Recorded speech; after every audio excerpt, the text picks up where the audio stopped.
Damos inicio entonces, ¿te parece bien? Sí, Guillermo, te damos la Sí, palabra y te cuando quieras. escuchamos atentamente. Bueno, gracias, primero gracias Marita, gracias a los compañeros y compañeras del Centro de Estudiantes que organizan esto. No sé si exactamente lo que les voy a decir es lo que quieren escuchar, pero en realidad en este ámbito lo importante es que reflexionemos y ese es el motivo por el cual acepté y me parece que puede ser lo interesante de la charla. Para escuchar la música que siempre escuchamos, están otros compañeros y me parece que eso es... No soy yo el que en este caso va a repetir la misma música. Miren, tipo cuadro sinóptico y para después entrar rápidamente en las preguntas. Primer tema, el tema internacional. El mundo cambió. La llegada de Trump modifica sustantivamente el mundo que nos tocó administrar a nosotros, el mundo de la globalización, el mundo que comenzó con la caída del muro de Berlín, no porque ustedes son estudiantes o docentes o saben perfectamente que la historia son procesos, pero bueno, se estudia mejor si uno le pone fecha. Entonces, el fin de la Guerra Fría tiene que ver con el mundo de la globalización, el surgimiento y un esquema ideológico muy contundente que se sintetiza en el Consenso de Washington. Consenso de Washington, que fue el mundo del pensamiento único en términos económicos, abreva en términos conceptuales en la escuela neoclásica. Y la escuela neoclásica genera dos corrientes políticas que se expresan en el mundo occidental y que después de la Guerra Fría, con la caída del muro de Berlín, alcanza plenitud, que son los neoliberales y los socialdemócratas. Esos dos construyeron la globalización. No es que los progresistas europeos no construyeron la globalización, son responsables de la globalización porque en términos económicos son exactamente lo mismo que los neoliberales, porque los dos tienen en origen en la escuela austríaca. La escuela austríaca, que es una reacción del fin del siglo XIX al pensamiento clásico. Y el pensamiento clásico tiene dos grandes corrientes, que son los liberales y los marxistas. Y una tercera corriente en el sur de Hispanoamérica, que somos los peronistas. Entonces, cuando uno quiere articular el pensamiento económico del peronismo, lo tiene que incorporar en la escuela clásica, con otros dos grandes pensamientos, que son los liberales y los marxistas, entre los cuales obviamente tenemos las contradicciones típicas del desarrollo contemporáneo del mundo hasta el fin de la Guerra Fría. Pero ese es el encuadre. Por eso el diálogo con los marxistas y el diálogo con los liberales podemos tenerlo en algún lugar y es prácticamente imposible debatir con los neoliberales o con los socialdemócratas, porque son dos escuelas conceptuales absolutamente distintas, absolutamente distintas. Simplemente le doy las pistas, después ustedes profundizarán, pero lo buscan esta raíz común de los neoclásicos o neoliberales y los socialdemócratas en la Escuela Austríaca de Economía, que es una escuela no muy conocida para los que no dominan la disciplina, es mucho más conocida la Escuela de Chicago, pero que tuvo un impacto notable al interior de la disciplina, y estoy hablando de hace más de 100 años, pero encuentra su apogeo en la globalización. Como ejemplo siempre doy el mismo. En nuestro país Cavallo pudo ser ministro de Economía de un gobierno neoliberal o ministro de Economía de un gobierno socialdemócrata, como el de la Alianza.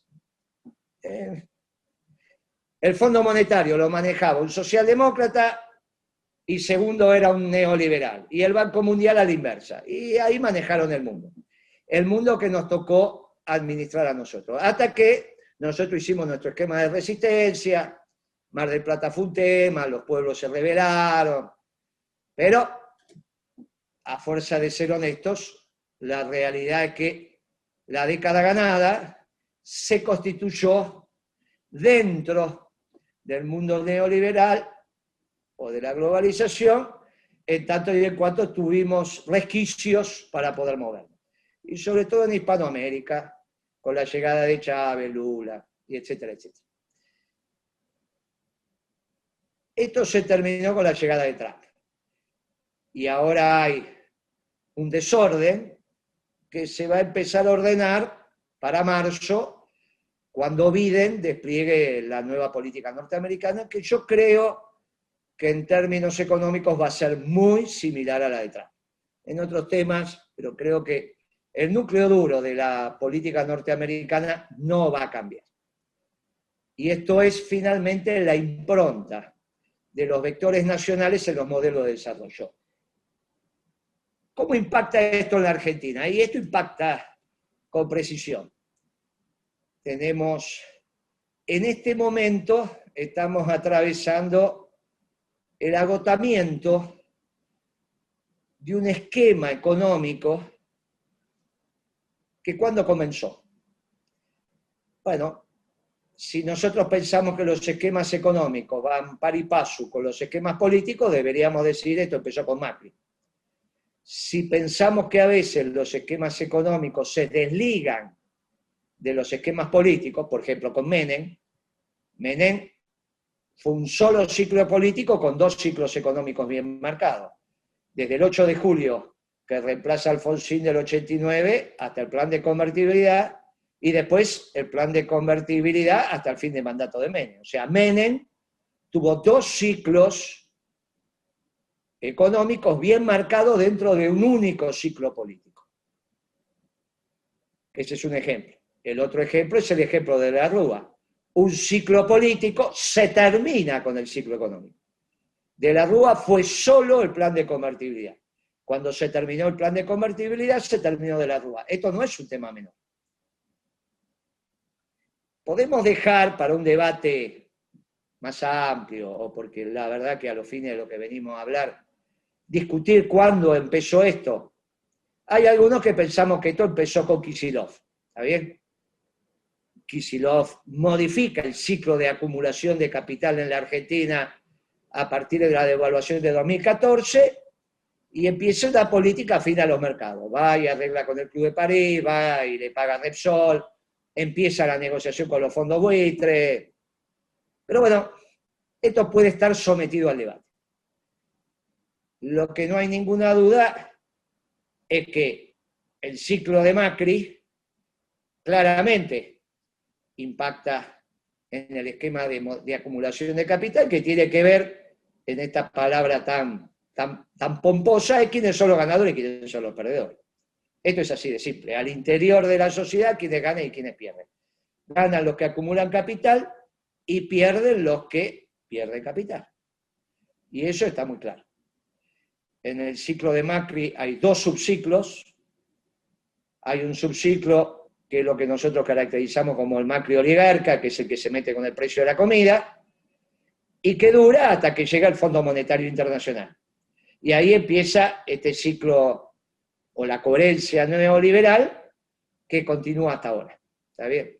Por eso hay economistas que hoy están hablando, que pertenecen al Frente de Todos, que públicamente decían que cuando llegó el Fondo Monetario Internacional le puso coherencia al esquema económico de Macri, y ellos estaban de acuerdo y decían que ahora sí la macroeconomía estaba bien. Por ejemplo, Álvarez Agis. No es ni hablar más ni bien de compañeros, es simplemente revisar las declaraciones de Álvarez Agis, y no solo de Álvarez Agis, de una serie de muchachos que se formaron en el mismo esquema, fueron hasta compañeros de universidad, fueron hasta compañeros de universidad. Esto es relevante porque no se forman en la escuela económica peronista. No es que no hay una escuela económica peronista, hay una economía peronista, que los muchachos que ascriben a las categorías europeas del conocimiento nos digan que nosotros somos de tradición oral, bueno, que nosotros somos casi científicos, bueno, pero hay una economía peronista. No es que la economía socialdemócrata es la misma que los peronistas, no tenemos nada que ver con nosotros. Nosotros por eso arranqué diciendo, miren muchachos, nosotros somos de la escuela clásica de la economía, donde el trabajo es el ordenador de la vida. Para los liberales también y para los marxistas también. Y ahí nos encontramos. En la fuente del trabajo como generador de riqueza. Lo dice Adam Smith, lo dice Marx y lo dice Perón, cuando señala hay una sola clase de hombres que trabaja. Los socialdemócratas, los neoliberales dicen otras cosas. Y por eso la división es tan tajante y por eso es casi imposible el diálogo. Casi imposible el diálogo. O tenés al trabajo como el ordenador o no lo tenés. Después la política puede decir, pero cuando vos tomás las decisiones, las tomás, y en política económica las tomás. Este segundo Macri, el del Fondo Monetario, es el que continúa hasta ahora, en términos de concepción económica. Por eso no hay grandes cambios, ya están hablando de la continuidad. Y esto es así, nos guste o no nos guste, esto es así. Entonces, o incorporamos los 2 años de Kicillof y decimos 2 años de Kicillof, 4 de Macri, 1 de Alberto, o agarramos los 4 de Macri y el último de Alberto, este de Alberto, y decimos, bueno, van 5 años. Lo relevante de esto, al margen del análisis político, es que el ciclo económico se agotó.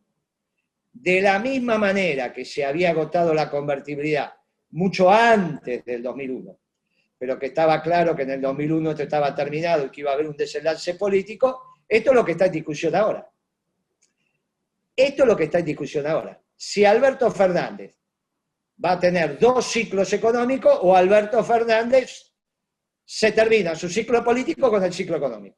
Y esto es lo que está en discusión, esta es la tensión que ustedes están viendo.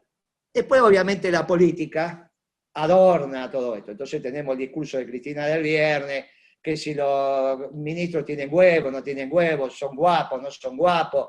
Miren, muchachos, eso todas discusiones menores, no tiene ninguna importancia. Lo que estamos acá analizando es quién va a ganar plata y quién no va a ganar plata. Quién va a acumular capital y por lo tanto van a ser los ganadores del modelo y quién no va a acumular capital y por lo tanto van a ser los perdedores del modelo en el sistema capitalista. No está en discusión cambiar el modo de producción. Ni en el gobierno, ni fuera del gobierno, y mucho menos el peronismo. El peronismo no discute cambiar el sistema capitalista. Esto se lo dejo a los jóvenes.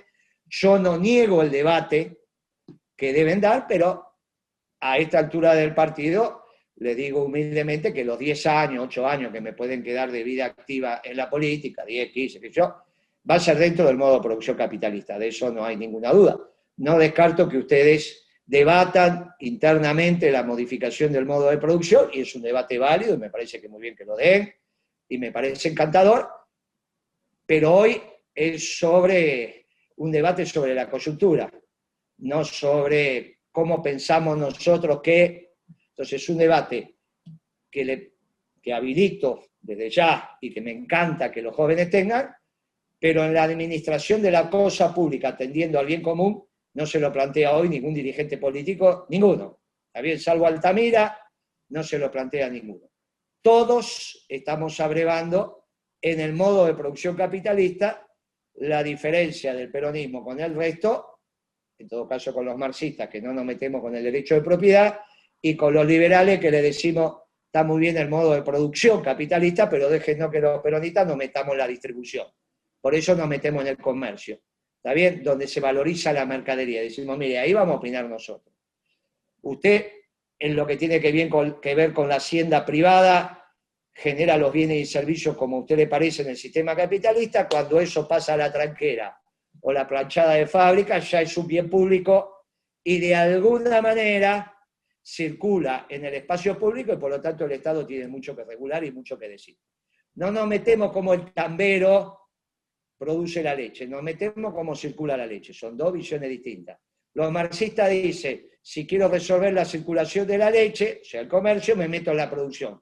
Estatizo todo lo que ya saben de los marxistas. Y los liberales dicen, si produzco la leche yo también la vendo como a mí se me canta. Bueno, ahí aparece la tercera posición, y en eso Perón es muy clarito, pero dentro de la escuela clásica de la economía. ¿Está bien? donde, vuelvo a insistir, el trabajo es el ordenador. Por eso los peronistas decimos que no hay pobreza estructural. Lo que hay es pobreza circunstancial, porque estamos haciendo mal las cosas, pero que no es que la Argentina no alcanza para todo. Cuando uno dice que hay pobreza estructural es porque la Argentina no va a alcanzar ahora ni nunca para todo. Si algún día no va a haber pobre en la Argentina, significa que no fue estructural, fue circunstancial. Pero bueno, yo creo que algunos muchachos insisten con esto de la pobreza estructural y o no lo entienden o lo hacen a propósito.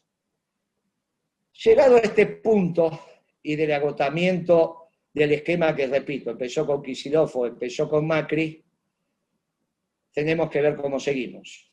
En el seguimos, Cristina generó una impronta el viernes en el discurso de La Plata, a mi humilde entender muy equivocada, muy equivocada.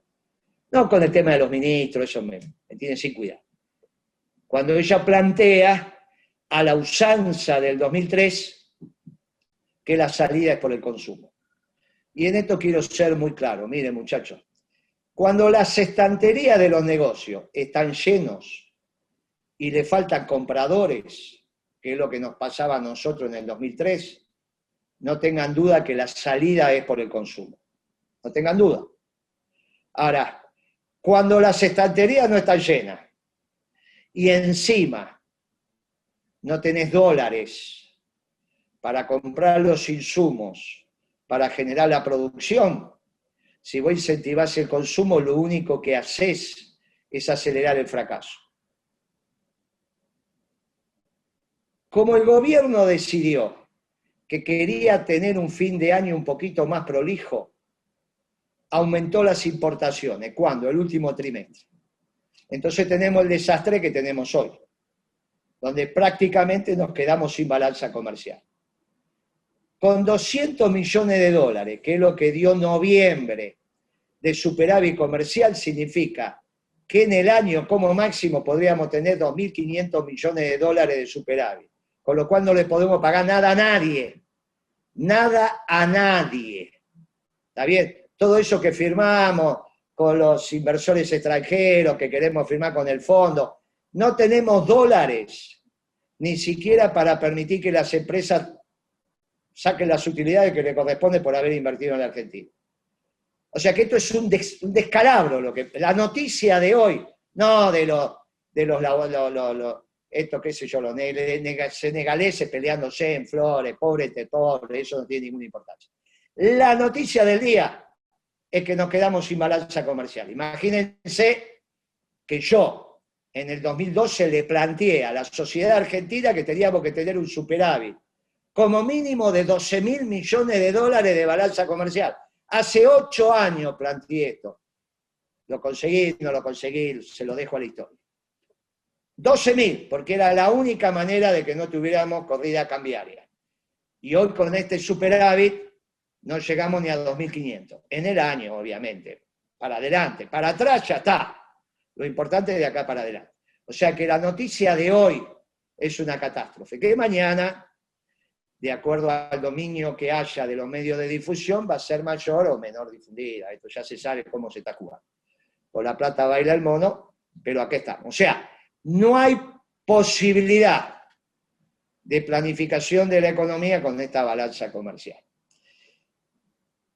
Esto está decididamente agotado, no completado. Completado fue la década ganada. La década ganada se completó. Para el 10, para el 11, para el 12, para el 14, cada uno puede tener. Yo humildemente creo que se había completado, para el 12, 13 ya se había completado, por eso nosotros, salvo Cristina el viernes pasado, siempre hablamos de la década ganada. Cristina ahora incorporó 12 años y medio, tiene derecho a hacerlo, pero está claro que en el gobierno siempre hablamos de la década ganada, que va del 2002 al 2012. Pero bueno, en el discurso político se pueden encontrar, las fechas son flexibles. Si nosotros incentivamos el consumo donde no tenemos dólares para abastecer nuestros sectores industriales, no va a haber abastecimiento en el mercado y tampoco tenemos posibilidad de importar. Con lo cual acá no se sale por consumo, acá se sale por inversión. Este es un debate que tuvimos en nuestro gobierno, yo ya lo canté varias veces, lo discutimos, lo reflexionamos, Cristina aceptó que se salía por inversión, cuando quisimos hacer el cambio, hicimos las primeras reuniones, después Cristina cambió de decisión, sabe las consecuencias de haber cambiado de decisión, no es que no sabe Cristina esto, y ahí estamos. Humildemente pienso que aquel cambio de decisión de seguir manteniendo el modelo por el consumo nos está llevando a esta situación. Obviamente Macri trató de mantener cierto consumo en la economía con el endeudamiento, bueno, hasta que llegaste al límite del endeudamiento, y esto, bueno, esto es lo que nos está pasando. La política siempre determina la economía, mientras la economía transite por cierta normalidad. La economía es un tren, y la política es el que maneja el tren. Puede acelerar, puede parar, puede andar a 10 kilómetros, a 150 kilómetros, esa es la política, el que maneja el tren. Hasta que el tren se sale de la vía. Cuando descarrila, el que maneja el tren no puede hacer nada. Tiene que esperar a que venga la grúa y volver a poner el tren sobre la vía. Mire, en ese estadio estamos ahora. En ese estadio estamos ahora. Los grados de libertad que tiene la política para influenciar sobre la economía están tendiendo a cero.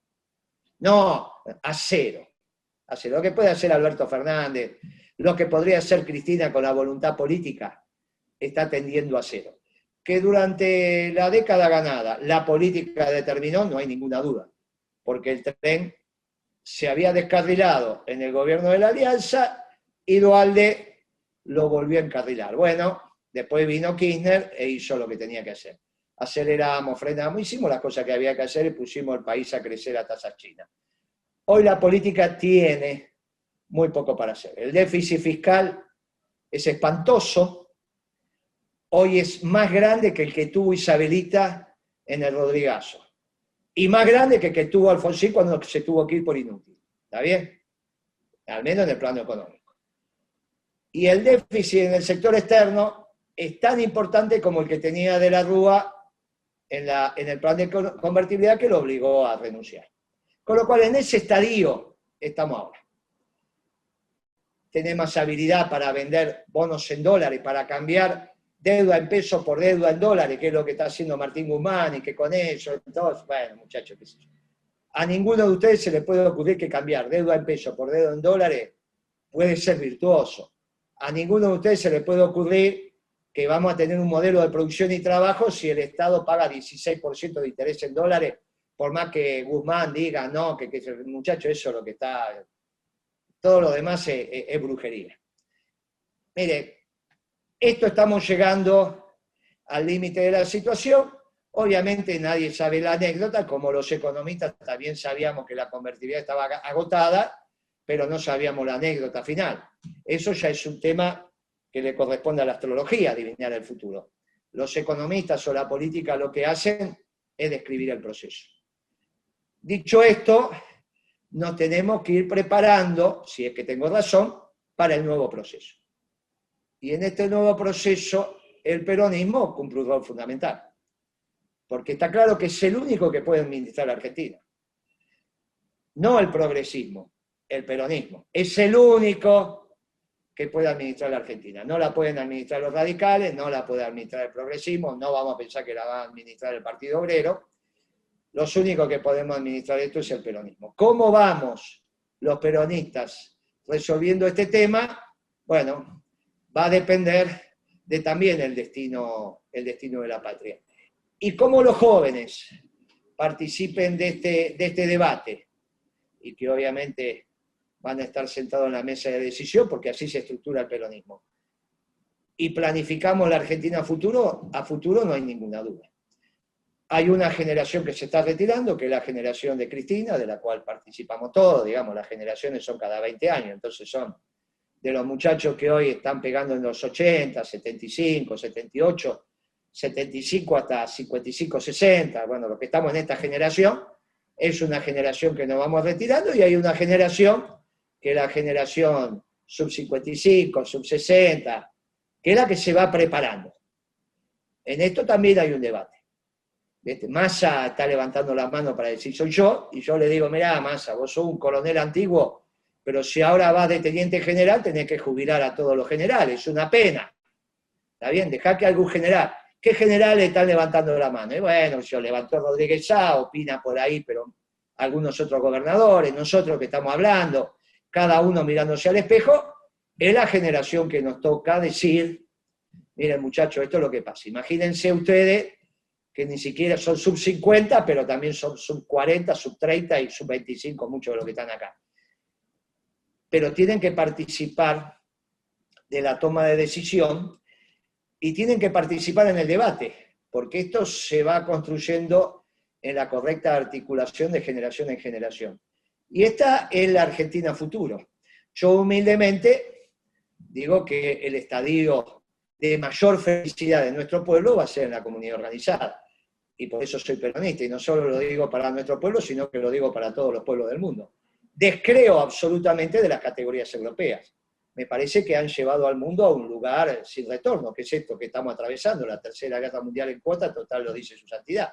Bueno, los europeos se equivocaron con el marxismo, con el liberalismo, con el neoliberalismo, con la socialdemocracia, con el nacionalismo xenófobo o excluyente, y nosotros humildemente, los pueblos hispanoamericanos, desarrollamos dentro del nacionalismo de inclusión una doctrina muy interesante, diría yo que la única que tiene más de 70 años de antigüedad y se ha demostrado a todas luces interesante, que es la peronista.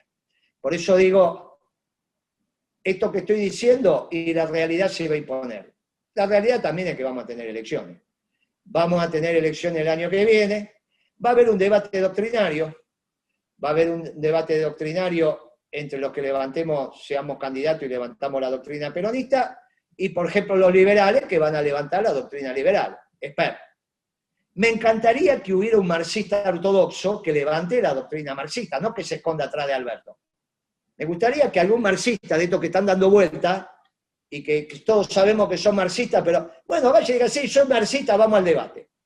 Porque debatir con un trotskista ya es demasiado, digamos, ¿no? Es lo que dije el otro día, mirá, es muy difícil. Pero con un marxista sería bien interesante. No sé si se van a atrever, pero los liberales sí. Y el gobierno no va a participar en ese debate, porque no existe la doctrina del gobierno de coalición. Somos un poquito socialdemócrata, un poquito marxista, un poquito liberal, un poquito neoliberal, un poquito esto. Ahí no hay doctrina, muchachos, ahí no hay. No hay doctrina. Entonces el gobierno no va a participar en la campaña del debate doctrinario. ¿Qué van a venir a explicar? Somos nosotros los de la doctrina del gobierno de coalición, una estupidez. ¿Qué es eso? Eso no. Por eso Perón decía, hay un frente electoral para ganar las elecciones, pero después la que se aplica es la doctrina peronista. Perón decía, un gobierno sin doctrina es como un cuerpo sin alma, por lo tanto, nuestro gobierno tiene doctrina, y es la doctrina peronista. Ahora, yo desconozco la doctrina de coalición, no existe. Un poquito de acá, un poquito de allá, mire muchachos, eso es una ensalada y es una ensalada. Puede ser una comida, pero no, es una ensalada. ¿Qué comiste? Ensalada. ¿Qué comí? Ensalada. Listo, qué es eso. Bueno.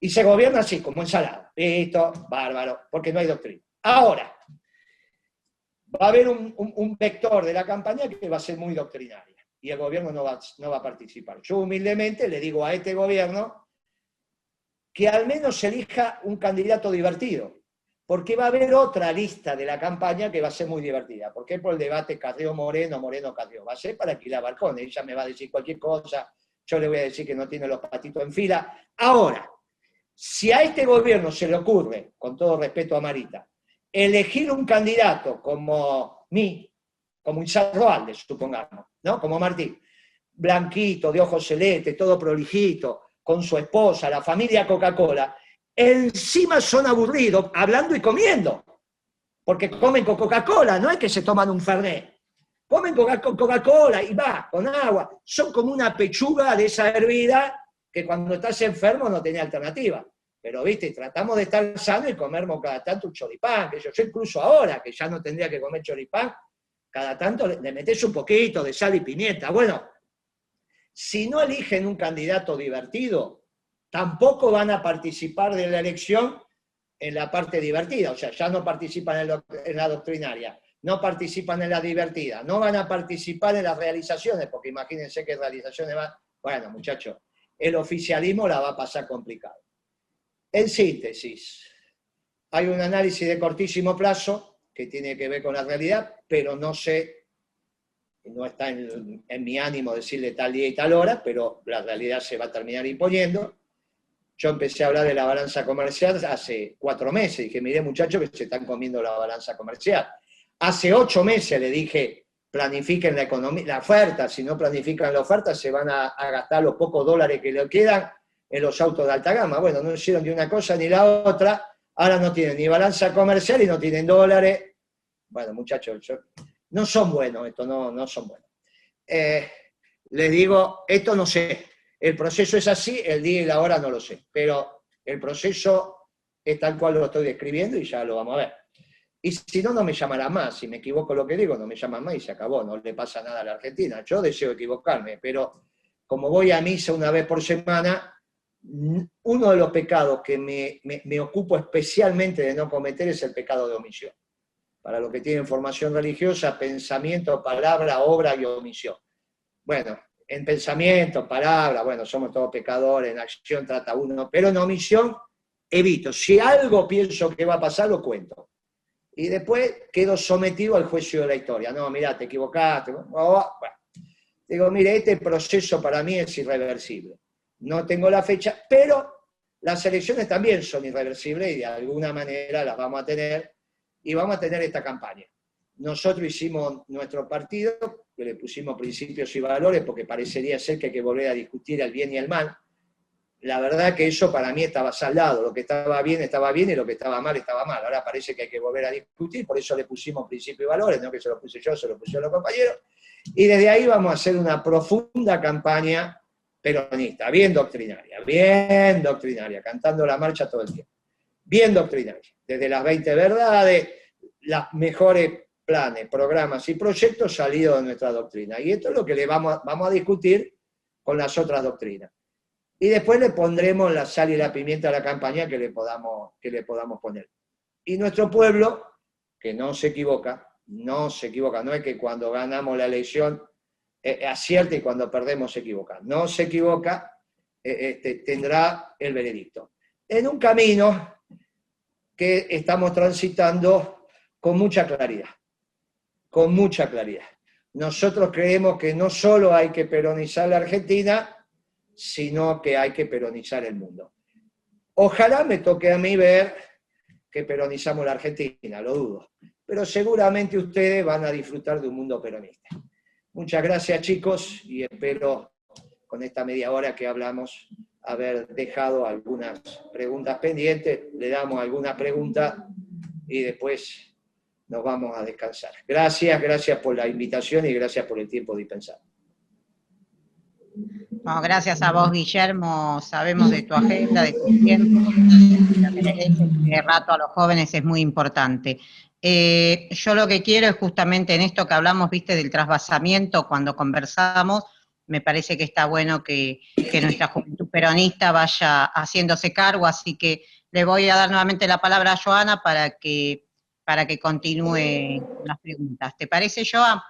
¿Viendo a alguien? Cristian, otra vez tiene la mano levantada, ahí habilita el micrófono. Hola, ¿qué tal? Buenas tardes. Bueno, primero muchísimas gracias, Guillermo, por acompañarnos. Y gracias a las compañeras y compañeros. Yo, Guillermo, te sigo hace 4 años, desde que empezaste a comentarnos un montón de cosas. Te comento en breve que estudié Ciencias Políticas, estuve los 12 años en Buenos Aires, y cuando te empecé a escuchar empecé a rever un montón de pensamientos, porque claramente estábamos copados por cierto pensamiento que realmente era socialdemócrata. Hoy entiendo que era socialdemócrata. Yo era un poquito más marxista, marxoperonista me decía a mí mismo. Y con vos muchísimas gracias, porque comprendí un montón de cosas. Ahora bien, estos 4 años, escucharte, me han llevado a pensar muchas cosas. Por ejemplo, vos comentabas que en los 70s tuvimos un problema gigante y que fue que la verdad histórica no estaba ni en el campo socialista, la patria socialista, ni en el pensamiento peronista, que nos habían derrotado. Que ahora mismo yo creo que hay una verdad histórica que se va a imponer más allá de la electoral, como todos los momentos de la lucha histórica, ¿no? Pero, o sea, ahora bien, algo que yo jamás te pude escuchar comentar y realmente me parece interesante, importante, entiendo que somos un país ocupado, que tenemos una porción interesante, y de eso has hablado.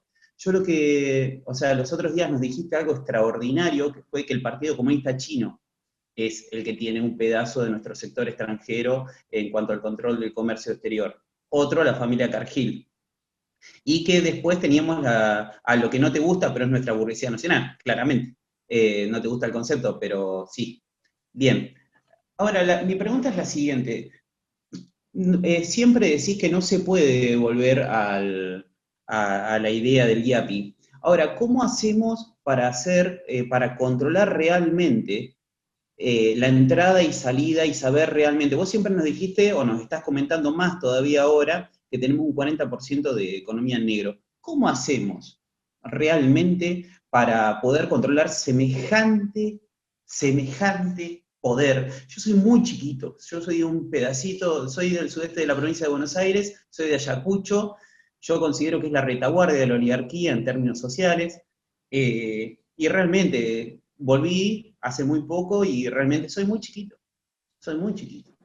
Y cuando llegué a Buenos Aires vi que era re grande. Y cuando nos pienso como pueblo, que es muy grande. Ahora bien, ¿cómo hacemos para poder controlar la salida en el caso del Partido Comunista Chino, en el caso de la familia Cargill? ¿Cómo hacemos? Y lo último, y redondeo, discúlpame que el atrevimiento de robarte este tiempo. ¿Cómo hacemos con esto que nunca te escuché tomar posición, y te escucho siempre, siempre? En el caso del litio, en el caso del litio, los minerales de la cordillera, ¿cómo hacemos? Porque esa parte nunca me quedó clara.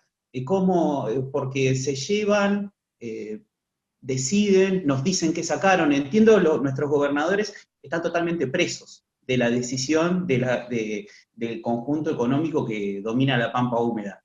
Los gobernadores, sea nuestros compañeros, sean de Córdoba, sean de Santa Fe, sean de Entre Ríos, cuando tienen que tomar posición no van por lo que nos planteas vos, que es lo que queremos. ¿Sí? O sea, el federalismo implicaría que se distribuya esa renta extraordinaria, nos diría el Colorado, poder repartir esta renta parasitaria. Vos me enseñaste lo del petróleo, fue extraordinario. O sea, los vectores son la comida y el alimento. Ahora bien, ¿y la minería? ¿Podemos regalarla? ¿Por qué no hablamos de eso? ¿Y cómo hacer para negociar entonces con el Partido Comunista, con la familia Cargill, con los principios peronistas, de manera doctrinaria? Viva Perón. Mira,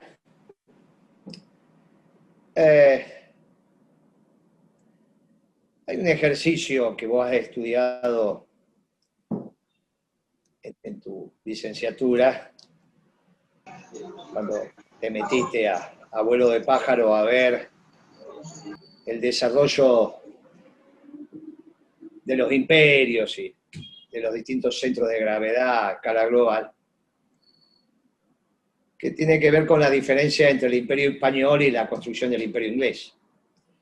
La decadencia del imperio español, un imperio extraordinario, tan extraordinario como el romano, imperio extraordinario, comienza cuando encuentra las minas de oro, porque no comprendió el rol del oro y el rol del trabajo. Esta es la diferencia entre el mercantilismo y después fundamentalmente Adam Smith, cuando dice, mire, la riqueza es el trabajo, que sí lo entendieron los ingleses.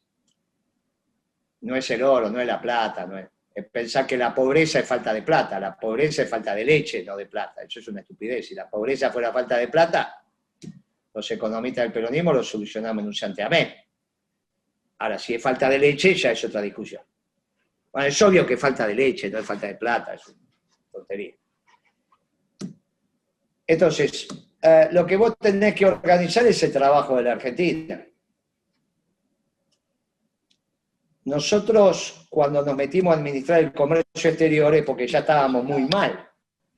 Cuando a mí me tocó administrar a las 7 hermanas y que liquidaran los dólares en la Argentina, lo hacía con una planilla muy sencilla, ni siquiera era Excel, era una planilla porque tardás mucho menos en ver una planilla de papel, tardás más en hacerla, pero tenía mi colaborador que la hacía, una persona, era el subsecretario.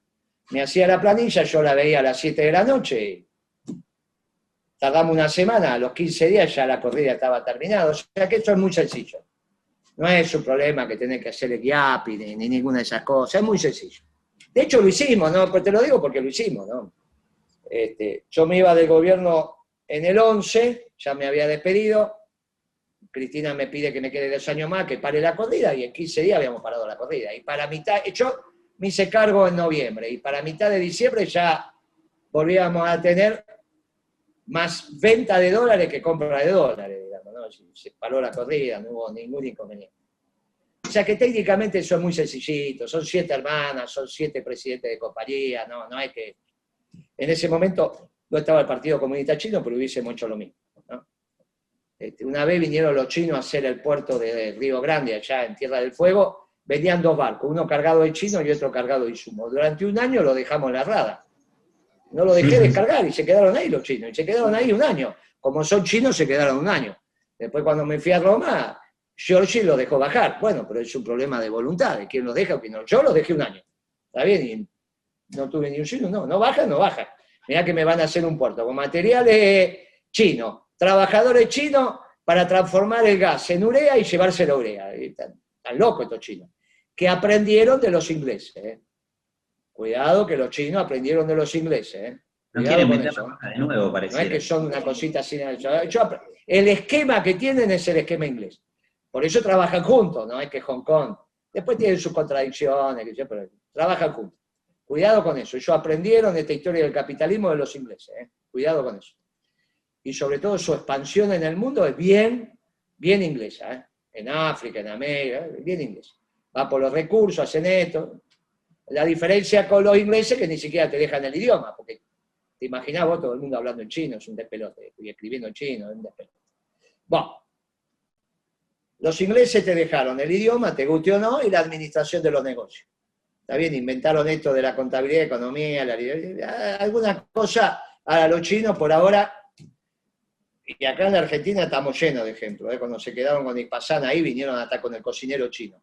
Yo los vi en Angola, los vi por muchos lugares los chinos, y la verdad que son bravos. Pero bueno, o sea que el problema de administrar no hay, el problema es de concepción. Nosotros la década ganada es antes que tengamos que administrar el comercio. O sea, lo que vos estás planteando como un hecho virtuoso fue el defecto de nuestro modelo. Ahí es donde teníamos que cambiar. Ya empezamos a tener defecto en nuestro modelo cuando tengo que inventar la Secretaría de Comercio Interior. Yo no la hice en el 2003, la hice en el 2006, cuando ya empezamos a tener problemas. Y más problema es cuando tengo que hacer la Secretaría de Comercio Exterior, que va Beatriz Pagleri. Ahí teníamos muchísimos problemas. O sea, el problema de parte de nuestro relato que toma como virtuoso lo que es un defecto, y entonces desordena la cabeza de ustedes. A ver si todavía piensan que la Secretaría de Comercio es una virtud. Yo la tuve que recrear, porque veníamos mal en el 2006. Pero peor todavía cuando tengo que empezar a controlar los dólares. Es por defecto de nuestro modelo y agotamiento, no por ser virtuoso. Ahora, cuando viene Kicillof y me dice que eso es virtuoso, tengo un lío bárbaro en la cabeza. Pero muchachos, entonces, ¿por qué no lo hicimos en el 2003? Virtuoso fue cambiar la Corte, y lo hicimos rápidamente. La Secretaría de Comercio es porque no le encontramos el agujero al mate con la inflación. Entonces voy a Debido y le digo, mirá, la verdad que esto venimos de mal, venimos complicados, las listas de precios empiezan a cambiar muy rápido, ¿y qué hacemos, loco? Y hay que empezar a administrar. Pero cuando Kirchner me dice, bueno, arme la Secretaría de Comercio, yo le digo, mire que esto dura un año, como máximo 2. Pero esto no puede ser una política permanente. ¿Cómo va a tener un modelo de desarrollo pensando que todos los días vas a estar arreglando la lista de precios con los fabricantes? Ahora, de repente, parece ser que es virtuoso. O decirle a las empresas, liquide los dólares parece que es una necesidad. Y nosotros crecimos a tasa china y nunca le dijimos eso a ninguna empresa. Más, lamentablemente para ustedes que piensan otra cosa, hasta el año 2012, o sea que teníamos 9 años en el gobierno, nunca obligamos a las petroleras a que liquiden los dólares adentro de la Argentina. ¿Me escuchan lo que les digo? Hasta el año 2012, las petroleras hacían con sus dólares lo que querían. Ni les cuento las empresas. Porque Kirchner tenía un eslogan que es: no jodan con la clase media y no jodan con los dólares. Mientras nosotros no jodimos a la clase media y no jodimos con los dólares, ganamos todas las elecciones que quisimos y la economía crecía a tasa china. Ahora, ¿por qué hay que joder con los dólares? Cuando jodemos con los dólares, porque venimos mal, muchachos, no porque venimos bien. Ahora, yo no tengo la culpa que me cambien el relato y ahora parece ser que la estructura necesaria del modelo nacional y popular es la Secretaría de Comercio. Yo soy el que la recree, o sea, esto a mí no necesito leerlo. Esto salió todo, muchachos, lo hice yo. Fue por defecto del modelo, no por virtudes. Ahora, yo no sé por qué después aparece el otro diciendo: no, miren qué virtuosos que somos, armamos la Secretaría de Comercio. Es una estupidez. Miren qué virtuosos que somos, cómo controlamos los dólares. Es una estupidez. Recién en el 2012 obligamos a las empresas petroleras. La primera amenaza que me hizo Repsol, yo era secretario de Comunicación, me estaba peleando con Telefónica, no viene a cuenta. Entonces Telefónica manda al guapo de la cuadra, que era Repsol, que era YPF, a defender a Telefónica. Y me pide una reunión a mí. Y yo se la doy, lo llamo a Debido, le digo: che, me pide... Y la será, qué sé yo lo que te van a decir. ¿sí? Y viene Repsol, y lo que me dice: mire, si usted sigue hostigando a Telefónica, el año que viene le vamos a liquidar todos los dólares, 900 millones de dólares en el mercado. Y le digo: me está disparando con cebita, yo te voy a dar los pesos y voy a hacer un bono y voy a secar la plaza. Pero escúchame, yo soy economista, no secretario, no me disparé con cebita. La próxima vez que venga, disparame de verdad o no vengas. Esa fue la conversación año 2003. Me amenazaba con traer los dólares, porque en ese momento quedaban afuera y nosotros queríamos que quedaran afuera. Y así hicimos crecer el país. Nosotros, muchachos, la Argentina es un negocio que tiene 1 año de facturación en efectivo. Ustedes no conocieron nunca un negocio así. Yo espero que alguno de ustedes trabaje en el sector privado, o su papá sea empresario. En la caja del negocio, en general, tener la recaudación del día, o de 2 días, de 3 días, si no, ¿para qué querés un gerente financiero? La Argentina tiene 1 año de facturación, más de 400.000 millones de dólares de la vieja facturación, porque ahora no sabemos ni cuánto facturamos en dólares. De la vieja facturación, líquido afuera o adentro de los colchones. Si algo le sobra a la Argentina, son dólares. Lo que pasa es que la Argentina no es el Estado. La Argentina es lo público y lo privado. Yo no sé de dónde salió esto. Esto es bien marxista, pensar que la Argentina es el Estado. Miren, Perón no escribió nada del matrimonio igualitario, porque la verdad que no era debate en ese momento. Pero sobre el rol del Estado se cansó de escribir Perón. O sea, yo no sé por qué quieren reinventar el rol del Estado. No sé de dónde salió eso. Está todo escrito eso en el peronismo. A tal punto que Kirchner y Cristina en el primer gobierno tenían superávit fiscal. Si vos tenés superávit fiscal, muchachos, cuando hay superávit fiscal, recaudamos más de lo que gastamos. Si la economía crecía, era porque gastaba mucho el sector privado, como inversión. ¿Qué es lo que vos querés? Cada año de gobierno nuestro, el sector privado crecía y el Estado no. Yo no sé de dónde salió esa tontería del Estado. No somos marxistas, somos peronistas. No sé qué es lo que pasa. Algo pasó. Algo pasó, se le empezó a leer demasiado a Laclau. Con todo respeto, pero es un sociólogo, qué sé yo, de economía, y se dejó de leer a Perón. ¿Qué quieren que haga? No sé qué nos pasó, pero nosotros fuimos un gobierno peronista. Yo tuve mucho que ver con la economía, así que lo digo con conocimiento de causa. Nosotros no tomábamos decisiones desde el marxismo, ni del liberalismo, tomábamos decisiones económicas. Obviamente que Alberto Fernández no participaba de esas decisiones, ¿eh? Eso era Kirchner, Julio De Vido. Kirchner, Labaña. Nunca Alberto Fernández. Yo nunca estuve en una discusión económica con Alberto Fernández, ni que Kirchner decidiera, nunca estuvo. Él se ocupaba de Clarín, de, qué sé yo, de hablar con los progresistas, las decisiones económicas. Bueno, esto, cuando yo digo, mire, no sabe de economía, bueno, no sabe de economía. No es que sabe, es un muchacho que no está formado para esto. Ahora, ¿está obligado el presidente a estar formado? No, no está obligado a estar formado en economía. Kirchner estaba formado y algo había leído, pero tenía un equipo de economistas peronistas, ¿qué quieren que le diga? Entonces, es otra cosa, ¿qué querés que te diga? Nuestro gobierno fue una clara aplicación en lo económico de la doctrina peronista. Con lo cual, a mí la verdad que a la Argentina le sobran dólares, le falta al sector público y le sobra al privado. Lo que tenemos que hacer es hacer la definición peronista de la Argentina, que es la comunitaria, donde estamos todos.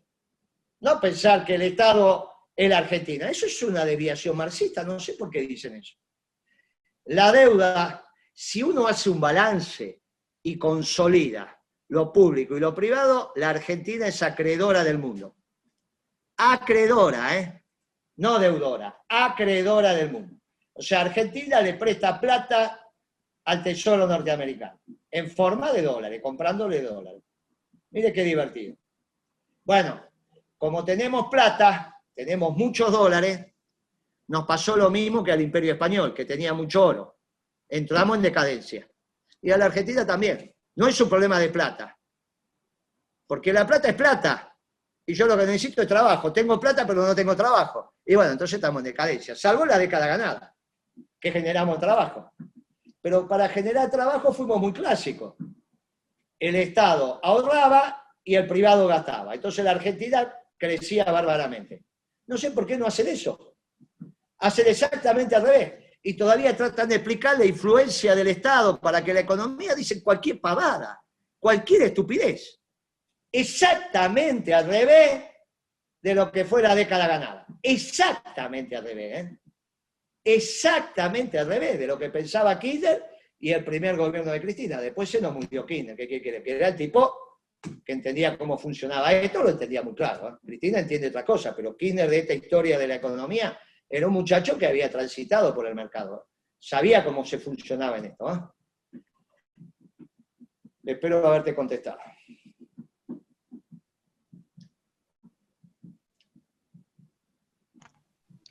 Joana, ¿alguna consulta más?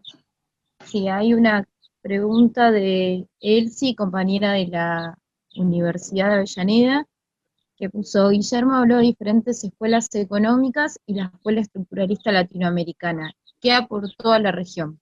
Esa es la pregunta de Elsie. Y recuerdo a los compas... Se me cortó, repetímela, por favor. Vuelvo a leer. Dice: Guillermo habló de diferentes escuelas económicas y la escuela estructuralista latinoamericana. ¿Qué aportó a la región? Esa es la pregunta de hecho. No, nosotros no somos estructuralistas, ¿eh? No, nosotros somos clásicos. Yo no hablé de la escuela estructuralista. La verdad que eso es Previch, es Furtado, es Cardoso. Previch fue el de la revolución fusiladora, fue el economista de la fusiladora. Fue el que metió a la Argentina en el Fondo Monetario. Nosotros los peronistas no somos estructuralistas, ¿eh? En general puede haber algún compañero, pero no, eso es una mezcolanza de brasileros y argentinos progresistas, entre los cuales está Previch, que fue el que armó el Banco Central de la República Argentina bajo la influencia británica. Nosotros somos unos clásicos, ordenamos desde el trabajo, ¿está bien? Déjennos trabajar, que la Argentina florece. Lo que hay que ordenar es para que la Argentina trabaje. Y me quedó el tema de la minería. Mira, es un recurso más, para la pregunta anterior, es un recurso más para la Argentina, ¿no? Tratemos de aprovecharlo antes de que no se use más la batería de litio, qué sé yo, aprovechemos un momento. Tampoco soy de esto, digo, preservemos el medio ambiente, nuestro modelo tiene que ser, o el ambiente, que nuestro modelo sea permanente y sustentable. y entonces donde tengamos posibilidad de explotar algún recurso, hagámoslo sin perturbar, digamos, ¿no? Con el tema de la minería en San Juan o en Mendoza tenemos un tema con la vitivinicultura, por el tema de las napas. Bueno, viste, ahora los que son mineros en Mendoza se quieren escindir de Mendoza. Bueno, hay todos unos líos ahí, viste, pero hay que resolverlo. En el marco de las discusiones, al seno del pueblo hay que resolverlo. Pero hagámoslo antes que se deje de usar, digamos, antes que se deje de usar el litio. No es que tampoco, viste, el litio vas a tener para... Usémoslo, tratemos ahora de mejorar, siempre si tenemos un producto que se vende. Viste, yo una vez le dije, me dijo Kirchner, qué suerte que está aumentando la soja. Yo lo miré y le dije, sí, para hacer las cuentas ahora es mejor. Para hacer las cuentas dentro de 2 años nos vamos a agarrar la cabeza. Está bien, y bueno, nos agarramos la cabeza, bueno, fue lo que pasó. Pero bueno, yo con la minería no tengo dificultades mientras no se perturbe el ambiente. ¿Está bien? No soy, muchacho, esto que estamos utilizando ahora tiene un montón de minerales. Ahí se pueden hacer explotaciones que sean lógicas, sensatas, ¿está bien? Y cuando ustedes piensen que la Argentina tiene minas de oro, yo les digo, mire, tengamos cuidado. Solo vamos a tener minas de oro si los suizos y los ingleses dicen que son oro. Si no, no es oro, tiene que tener el sello. Ya se arregló así el mundo, ¿qué quiere que le diga? Vos ponés porque el mundo no es tonto, entonces no quiere que haya minas de oro para que el oro circule. Entonces te dicen, no, eso no es oro. ¿Y por qué? Y porque lo digo yo que no es oro. Como los italianos te dicen que el aceite de Catamarca no es de oliva. Ustedes deben tener un abuelo italiano o alguno que vive por ahí y dice, no, el aceite italiano es el que sale allá. Y bueno, y acá nosotros ¿qué tenemos? Si sale aceite de las aceitunas. No, pero no es porque, bueno, los españoles y los italianos te dicen lo que es el aceite de oliva. Y vos decís, pero si yo lo saco de la aceituna, no, pero no es porque bla, bla, y te inventan unos códigos ahí. Y bueno, ¿qué querés? Cada uno tiene su rebusque, igual que los diamantes, ¿viste? No, esto no es un diamante, esto no sabés lo que es. Bueno, muchachos, el mundo, ellos nos llevan algunos miles de años, ¿qué quieren que le diga? En eso los podemos acortar, en algunos temas lo hemos acortado, porque le metimos un papa. Le metimos un papa y ahora lo lastimamos. Ustedes nunca más van a ver un papa argentino. Ahora a Alberto se le ocurrió que hay que lastimar al papa. Vaya a saber por qué, que hay que moverle el piso. ¿Por qué no espera que se muera el papa? O que renuncie, si no falta tanto. ¿Cuál es la historia de lastimar al Lunes? Alberto quiere pasar a la historia como aquel presidente que lastimó al papa argentino. Bueno, qué sé yo, soy loco. Hay algunos muchachos que tienen un pedo bárbaro en la cabeza. Yo me tocó un día entrar a lo de debido. No sé por qué carajo fui a lo de debido, y loco, llegaste justo, estoy renunciando. Le digo, ¿por qué vas a renunciar? ¿Qué pasa? No, está circulando un decreto por el aborto, yo no me quedo un minuto más en un gobierno abortista. ¡Pum! Me suena el teléfono, Cristina. Pará, le digo, no fío que me está llamando esta, ahora vengo. Cruzo y vuelvo. Él estaba en economía, yo fui a economía. Entonces, cuando entro al despacho de Cristina empieza a hablar ahí desde ese escritorio que está, si alguna vez entraron al despacho, está como... Digo, no, espere un momento, ¿qué es esto del decreto de aborto? Dice, ¿qué decreto? Está circulando un decreto ahí de que va a... No, me dice, en mi gobierno, mientras yo sea presidente, acá no hay ningún aborto. Espéreme afuera, porque inmediatamente me... Guille, ¿vos nos escuchás? A los papas argentinos, qué sé yo. Bueno, sí, se colgó. Son cosas que no entiendo. No, que se te había cortado cuando estabas hablando del despacho de Cristina. Debe ser...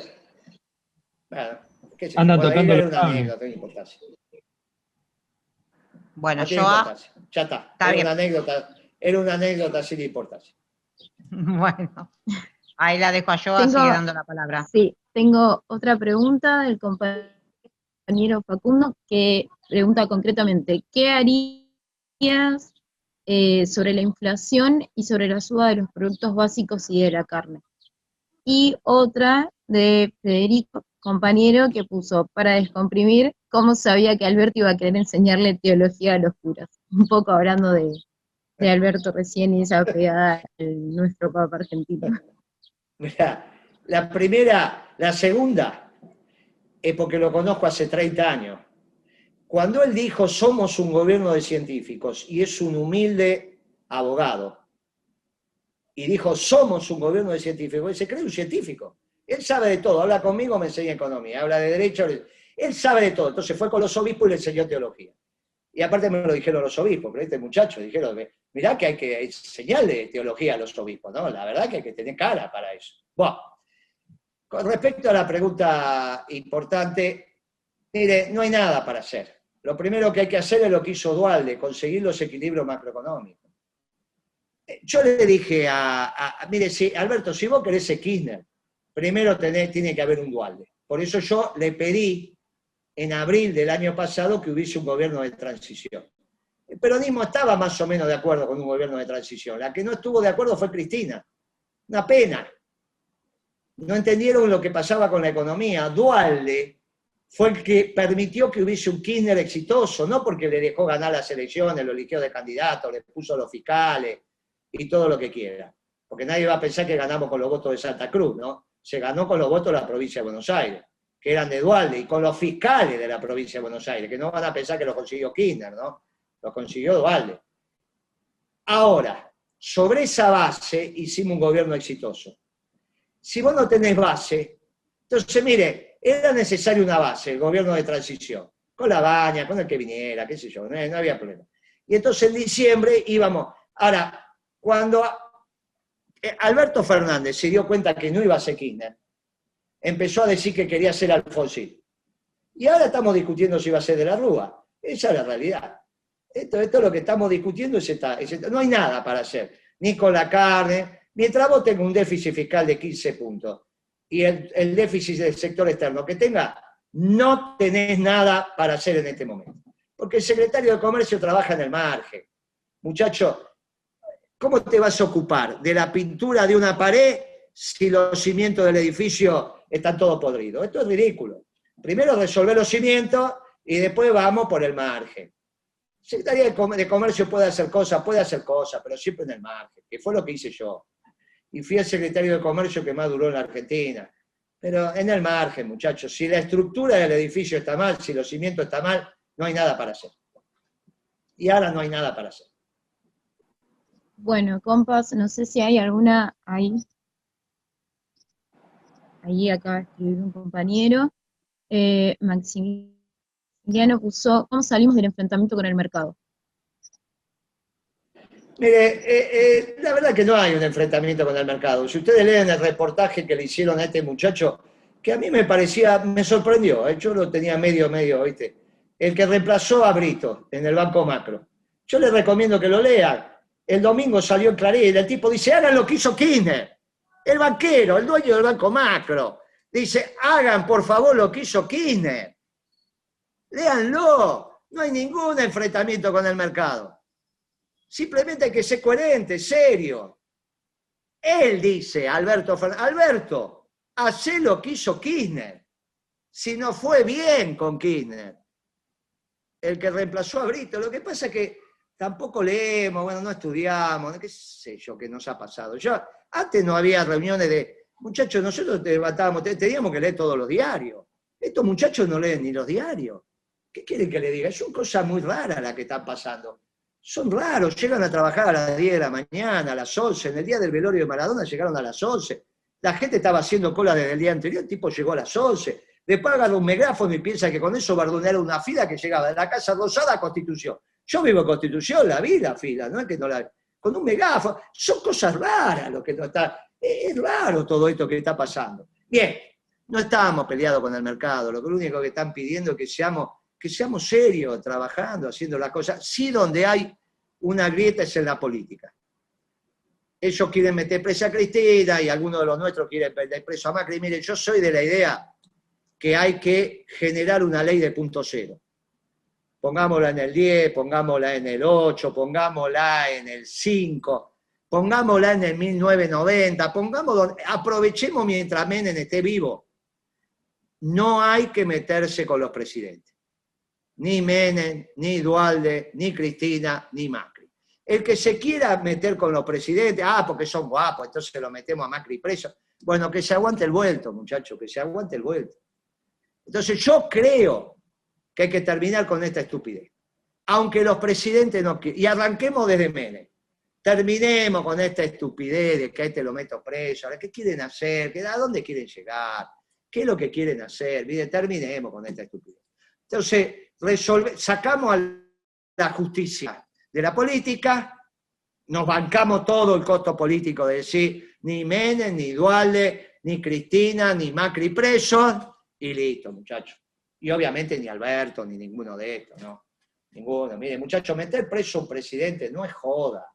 No pasa habitualmente estas cosas. Solo las revoluciones, y acá no hay ninguna revolución. Resolvamos este tema, hagamos un modelo de desarrollo económico permanente y sustentable con orientación a la producción, ordenemos la economía en cuanto a los superávit gemelos, tanto fiscal primario como comercial, y dejemos a la gente tranquila. Que cuando hacemos esto vamos solo, esto va solo. Esto va solo, la Argentina es un país, esto no es Bolivia, esto no es Brasil, no es Uruguay, no es Uganda, esto es la Argentina, muchachos.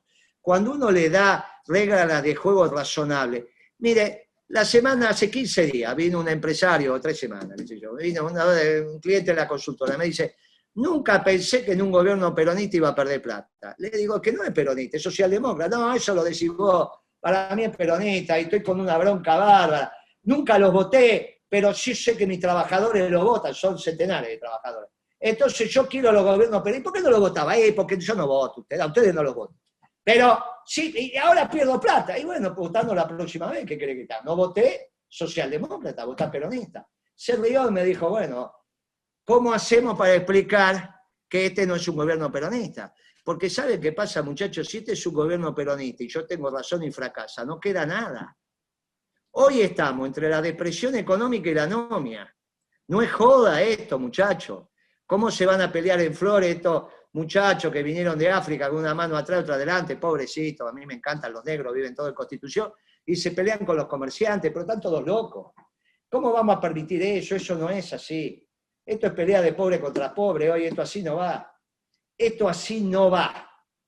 Esto así no va. No puede ser que un obrero de la construcción gane 1.000 pesos. Pero si gana 1.000 pesos, muchacho, y trabaja 22 días, ni siquiera se lleva 1.000 pesos los sábados. 2 planes sociales, es prácticamente la misma plata y no trabajo. Algo no anda acá, no tiene razón Grabois. Y no me la agarro con Grabois porque es un pibe que como máximo va a cambiar idea 20 veces, para eso son jóvenes. Precisamente la juventud te permite cambiar. Muchacho, no es esa la Argentina es una Argentina de trabajo. Esto es el peronismo, es una Argentina de trabajo, con justicia social, te ganarás el pan con el sudor de tu frente, de laburo, de la gente se levanta a la mañana a laburar. No es una Argentina de planes. Circunstancialmente, bueno, no tenemos alternativa, que no va a morfar la gente, hay que hacerlo. Pero teniendo claro que lo que tenemos que generar es laburo, por lo tanto el tipo que labura no puede ganar lo mismo que los planes, entonces tenemos que aumentar los salarios. Ahora no pueden aumentar los salarios porque, muchachos, hicieron un desorden espantoso. Ahora se la quieren agarrar con los jubilados. Le quieren explicar a un jubilado que le dieron 19.000 pesos en diciembre del 19. Y ahora le van a dar 19.000 pesos y encima le explican que está bien. ¿Pero qué les pasa en la cabeza? Aquí te la aumentaba por decreto. ¿Qué les pasa en la cabeza a estos tipos? ¿Cómo nos van a tratar los jubilados? Nos van a reputear. Y los trabajadores, va a ser la primera vez que los trabajadores se la van a agarrar con el peronismo, muchachos. Esto, bueno, entonces, ¿qué tenemos que hacer? Salir a explicar, mire, esto no es peronismo. Es otra cosa, y que los peronistas no tenemos que organizar. ¿Cómo y qué sé yo? Eso se lo preguntan a Marita, que es una extraordinaria organizadora. ¿Está bien? Extraordinaria organizadora del peronismo. ¿Algo más, muchachos? ¿Ya está? Hay una sola pregunta, pero la voy a aprovechar para hacer el cierre, que él sí decía, y entonces, ¿qué hacemos nosotros, no? Y voy a aprovecharla para usarla de disparador para robarte los últimos minutos, Guillermo, que nos des un cierre y una conclusión respondiendo a esta pregunta, ¿no? ¿Qué hacemos nosotros, qué hacemos nosotras, los jóvenes y las jóvenes de la doctrina peronista, para hacer entender realmente que lo que estamos viviendo no es peronismo, que es socialdemocracia, y cómo encaramos los desafíos que tenemos por delante? Mirá, no hay mucha historia en esto, es como enseñó Perón, la organización vence el tiempo. Nos tenemos que organizar. Yo creo que va a emerger la mesa del peronismo, va a emerger, todos, todo. Digamos, yo en la bolsa del fracaso lo meto si es que fracasa, lo meto a Alberto, ni Cristina ni Massa. ¿Está bien? Yo lo meto, no quiero llenar la bolsa de fracaso, eso se lo dejo. Por eso digo, mire, este es únicamente de Alberto Fernández. Y una mesa amplia donde estén los trabajadores organizados, los empresarios, la política, los gobernadores, los intendentes.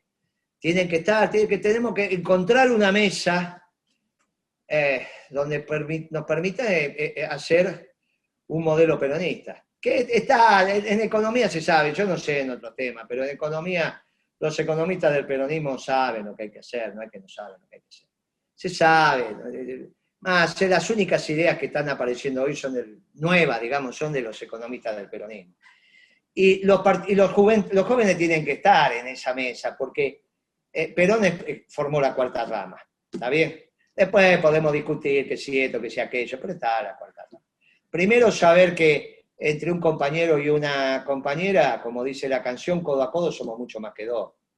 Yo siempre digo lo mismo, mirá, y con todo respeto se lo digo esto, anda a tocarle el culo a Norma Rostito. Te metía un tiro entre ceja y ceja, pero si vos le querías tocar el culo a Norma Kennedy también. O sea, yo esta historia que yo no digo que no, pero digo, miren, nosotros fuimos todos revolucionarios y las compañeras y los compañeros éramos uno, ¿no? Era uno al lado del otro. ¿Viste? Yo la verdad que creo que es codo con codo, somos mucho más que dos. Entonces, miren muchachos, el peronismo necesita organizarse con todas sus ramas, mire, yo soy de aquella juventud peronista que si le eras infiel a tu novia te cagaban a palo. ¿Viste? No te saludaban y te echaban a la mierda. Porque parte de la revolución era ser fiel. ¿Viste? ¿Qué sé yo? ¿Viste? Nosotros somos de esa revolución que decían los gays son radicales, los putos son peronistas. Y cuando entraban los putos peronistas a la plaza, los aplaudíamos todos. Pero si era gay, era radical. Y los nuestros eran todos putos. Y era bárbaro. Y nosotros, yo soy de esa generación, qué sé yo, yo les digo, mire, ¿qué tienen que hacer? Y tienen que tener un pensamiento revolucionario. ¿Está bien? Tienen que pensar que hay que transformar todo esto, pero con las categorías argentinas. Porque los europeos desarrollaron categorías que no le hicieron bien al mundo. Hablan difícil, no se le entiende una mierda, pero están equivocados. Están equivocados. Hasta en el nacionalismo se equivocaron. Los únicos que hicimos un nacionalismo de amor y paz fuimos nosotros, que hacemos un nacionalismo que amamos a los pueblos vecinos, no lo odiamos, somos nosotros. Y entonces desarrollen esta revolución. Y obviamente tienen que organizarse. Y tienen que participar en los hechos institucionales. Yo los felicito que estén en el centro de estudiantes para transformar la sociedad. Y yo me voy a morir diciendo, me muero feliz, di el buen combate. Nací peronista y me muero peronista, porque no hubo ninguna doctrina que me superara. Yo soy de una generación donde estaba los maoístas eran dos. Los de Zanini, que era vanguardia comunista, y una decisión del Partido Comunista, que era el Partido Comunista Revolucionario, que si la revolución venía de los campesinos, que si venía de los obreros, que si venía de esto. Estaban los soviéticos, estaban los cubanos, estaban los foquistas con Guevara, estaban los angoleños, que eran los más amigos nuestros, estaban los argelinos. Y bueno, al final quedamos los nacionalistas, quedamos los peronistas. Nosotros nos llevábamos bien con los argelinos, nos llevábamos bien con los angoleños, con los que ganaron, con Agostino Neto, que eran los nacionalistas. Bueno, al final, a la vuelta de la historia, quedamos pero no los nacionalistas que odian al pueblo vecino, sino aquellos que nos integramos, además no los que levantan muros, sino los que hacen puentes. Y pusimos uno de los nuestros en la mesa chica de Occidente, con solo 200 años de vida. Y ahora los queremos lastimar. Bueno, qué sé yo, digo, hay que tener un poco más de cabeza. Se organizan la juventud peronista. No hay ningún peronista que no le va a dar lugar a la juventud peronista. Ninguno. Porque somos esta generación, somos lo que heredamos la gloriosa que había hecho Ubaldini, porque la primera la hizo Ubaldini. Ubaldini, Cacho Rearte, bueno, todo lo que ustedes saben. Ya estamos hablando del 50 y pico, 56, 57, 58. Nosotros heredamos esa juventud peronista. Y después la fuimos pasando, así que, ¿cómo vamos a renunciar? El único que murió joven fue Dante Gullo, ese sí. Fundó la Juventud Peronista cuando yo estaba en la secundaria y se murió de veterano, pero nosotros todos decíamos, Cánca, vos sos el pibe de la Juventud Peronista. Miren, nosotros reivindicamos la juventud peronista. Entonces hay que organizar, tiene que estar en la mesa de la toma de decisiones, diciéndole no tiren un viejo por la ventana todos los días, hagamos el encuentro generacional, el trasvasamiento, vayamos hablando, si este es un proyecto a 100 años. Miren, muchachos, no hay construcción de países a 5 años. La construcción de los países es paso sobre paso y vamos haciendo. Miren, no hay ningún inconveniente. ¿Y cuál es el objetivo de ustedes? El objetivo de ustedes es peronizar al mundo. Si no hay una doctrina superior, si algún día aparece una doctrina superior, bueno, para eso darán el debate, pero ustedes tienen que debatir con los marxistas, con los liberales, con los socialdemócratas, con los neoliberales, con el nacionalismo de exclusión. Tienen una doctrina que les permite discutir eso. Bueno, hay que hacerlo. Hay que hacerlo, ¿está bien? Hay que hacerlo. Y entonces me parece que esto es lo que vale. Y ahí está el lugar de ustedes, se lo ganan a como corresponde, laburando con la prepotencia del trabajo. Y yo les aseguro que no va a ser, no hay una generación donde diga los pibes no están, no entienden, no hay ninguno. Al menos con nosotros no hay ninguno, porque seguimos siendo unos viejos que cantamos Somos de la gloriosa juventud peronista. Y la verdad que sí, porque la heredamos y después se la pasamos a ustedes. Y ya son los últimos que estamos, ya son los últimos años, ¿cuántos años más vamos a estar hinchando? Así que hay que organizarse y trabajar y militar. Y se impone con la prepotencia del trabajo. Estudiar, trabajar, tener la familia, educar a los chicos, hacer lo que hay que hacer, construir la familia. No hay revolución sin familia. Los marxistas demostraron ya que eso de pensar que sos revolucionario sin familia es un error. Criar la familia, educarlo. Yo soy de esa generación que tenía hijos para la revolución, a nosotros nos iban a matar. Por eso tuve un hijo, recién había cumplido los 22 años. ¿Está bien? Me casé muy joven. Dábamos hijos para la revolución. Y eso lo aprendimos lo venían los cubanos a explicar acá, ¿eh? Que los hijos son para la revolución. Y después, si te quedaba, los vietnamitas también. No es que no tenés hijos para la revolución, los hijos son para la revolución, porque son los que van a disfrutar el mundo peronista. Ahora, después me hicieron todas cosas raras, qué sé yo. Pero no digo que tengo razón, digo, muchachos, yo digo como hicimos nosotros. Y sí les digo que voy a tratar de, como dijo San Juan, he dado el buen combate. Nací y morí, no me cambiaron la fe. Y a ustedes les digo, mire, participen, están en el peronismo, tienen el lugar para estar, construyan, organícense, porque la Argentina es de ustedes y será de ustedes. Fue mía y va dejando de serlo. Después sigue Marita, que son más jóvenes, después siguen ustedes, y ahí vamos encontrando el proyecto colectivo. Y Perón se dio cuenta en el 70 que no tenía la verdad histórica, que el mundo no podía ser peronista en aquel momento. Pero no dejó de ser peronista. Se dio cuenta ya en el 40 que no era ni marxista ni liberal. Pero en el 70 también se dio cuenta que no era peronista el mundo. Pero nos legó la doctrina. Y quizá este es el momento de que sí hay que poner en valor la doctrina peronista. Y bueno, ustedes verán un mundo peronista y serán felices ahí. Que finalmente, como dijo Perón, una patria grande con un pueblo feliz. Muchas gracias, compañeros y compañeras. Y bueno, a disposición. Y yo les vuelvo a decir, Marita es una extraordinaria organizadora, seguramente con los jóvenes, con sus hijos, con los demás, se irá organizando esta patria que merezca ser vivida. Gracias por el tiempo y nos vemos el año que viene. Y por favor, los que saben rezar y los que están acostumbrados a rezar, ahora aprovechan la natividad del Señor para pedirle que bajo su manto protector ponga al pueblo argentino. Porque el pueblo argentino no se merece ser infeliz. El pueblo argentino se merece ser feliz. Así que el pueblo argentino esté cubierto por el manto protector de nuestro Señor Jesucristo. Gracias por el tiempo y nos vemos la próxima. Feliz Navidad, Guille, y gracias. Un abrazo, compañero. No, muchachos, gracias. Hasta luego. Feliz Navidad. Bueno, Marita, yo te voy a agradecer personalmente por haber gestionado la charla con Guille. Que muchas gracias, y bueno, estamos en contacto. Muchas gracias a todos los compañeros y compañeras que se sumaron. Espero que se hayan llevado más dudas y cosas para pensar como me pasó a mí. Espero encontrarlos y encontrarlas en la calle, en la militancia, en lo diario. y felices fiestas para todos y todas.